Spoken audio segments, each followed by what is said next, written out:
Thank you, Mr. Speaker, and it's a pleasure to follow the honourable member for Stone. And I have to say, I think he's just written the SNP leaflets in the election campaign for us. You know, the honourable member says that the SNP has tried to obstruct Brexit.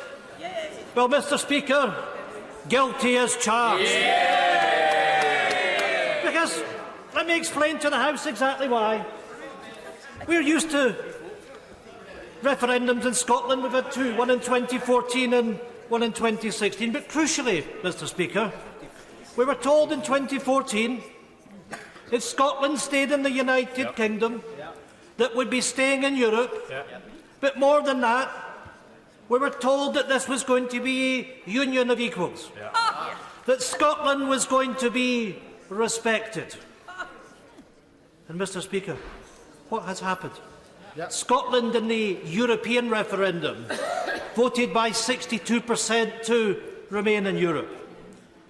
Our Parliament, our government, has sought to give voice to that. We've published document after document, Scotland's place in Europe, where we've sought to compromise with the United Kingdom government. And in every step of the way, whether it was the previous Prime Minister or this one, we've been ignored. And I've repeatedly made the point, and I make no apology for making it here again today.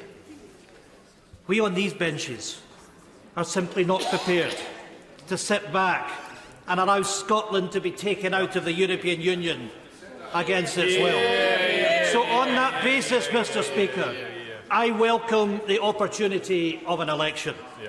Because make no mistake, the election that's coming is going to be the right of Scotland to determine its own future.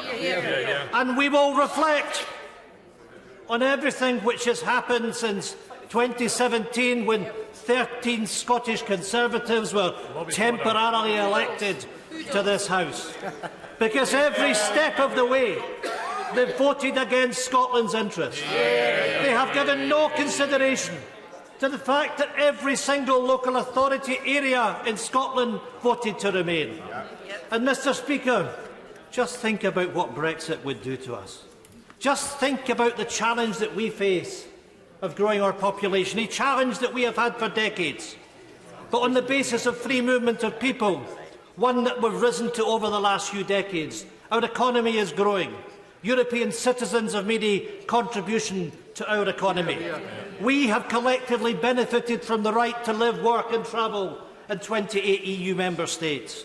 We voted to retain those rights, and yet the Conservatives want to take us out. So, Mr. Speaker, I really look forward to that election, and we can reinforce the mandate that we already have from the election in Scotland in 2016, when yet again the people in Scotland voted the SNP into power. Mr. Speaker, we have a mandate for an independence referendum, and it ill beholds this House to frustrate the legitimate demands of our Parliament, of our government. And when we get back, it has to be the case that if the people in Scotland back the SNP again, that we have the right to determine our future. I'm grateful that the European Union have granted us an extension till the end of January, and we must use that time wisely. But I say to our friends in Europe, please remember to stand by Scotland in our hour of need. And as our dear friend in the European Parliament, Alan Smith, said, keep a light on for Scotland, because we're coming. And, Mr. Speaker, that is because we are ambitious for our country. We want to grow our economy. We want to continue to benefit from the single market and the customs union, to make Scotland a destination in Europe. And indeed, Mr. Speaker, to complete that journey that Scotland embarked on with devolution 20 years ago, a Parliament that has delivered for the people of Scotland, a Parliament that is pushing on with addressing the climate change challenge that we face, a Parliament that is doing its job, that has delivered education free at the point of need, not delivering education based on our ability to pay. I could go on about the differences in the way that our government has delivered for our people and the growing self-confidence that we see in that country. Mr. Speaker, I thank my right honourable friend for giving way. As he spells out, it's going to be quite straightforward for the SNP to be able to write its manifesto for the election upcoming. But the Prime Minister has failed in his promise of do or die, and the Scottish Conservatives have been acting against the interests of the people of Scotland and against the wishes in their referendum in 2016. So I wonder how easy it will be for them to be trusted in this election. Isn't it true, my right honourable friend, that in this election we cannot give the Scottish Conservatives or this Prime Minister any chance at all? Absolutely, and that allows me to ask the question, where is the Prime Minister? Because he seems to have beetled and scuttled out of the chamber. One wonders if he's away to dig a ditch. You know, Mr. Speaker, one of the things that I can be proud of, that in our referendum in Scotland in 2014, that we gave the right to 16 and 17-year-olds to vote in that referendum. Why? Because it was about their future. It was a principled decision that those that are following us, that are going to be living and working in our country, have a right to have a say in its future. And, Mr. Speaker, the SNP call on members to reduce the voting age for all elections to 16 and to also extend the franchise to citizens of the European Union. You know, we've heard in the debate today about the fact that citizens from the Commonwealth are given the right to vote in our election. Why? Why, Mr. Speaker?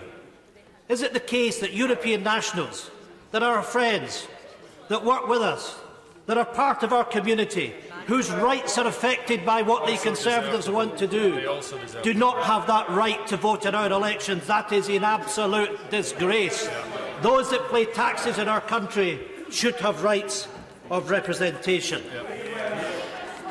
I will give way one time.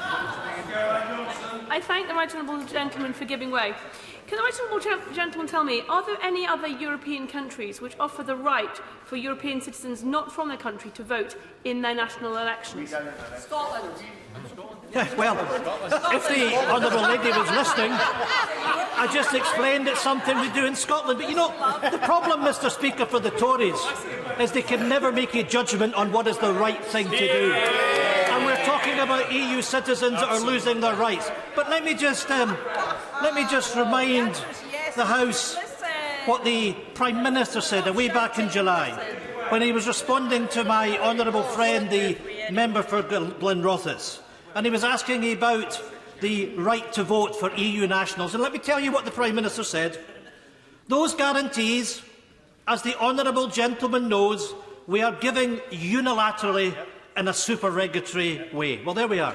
The words of the Prime Minister doing exactly what we are calling for, and yet we find that the Conservatives are blind to these calls. So therefore I expect the Government today to look positively on any amendments that come forward for EU nationals. There is nothing for the Government to fear by extending the franchise. And of course, Mr. Speaker, there's one very important and salient point, and that is that EU nationals are already on the voters' register because they're allowed to vote in local elections. There is no logical, there is no moral reason as to why the Government doesn't allow that. Mr. Speaker, this is about choosing our future. It is about choosing our future in Europe. It is about choosing a freedom from austerity. It is about opportunity. We cannot be held back anymore by Westminster. The SNP will take that message to the public. It was said in a letter many decades ago by Steinbeck to Mrs Kennedy that Scotland is not a lost cause, Scotland is a cause unwon. Mr. Speaker, we will win that battle. Scotland will become an independent country, and the general election will be an important step on the way to completing that journey. Thank you.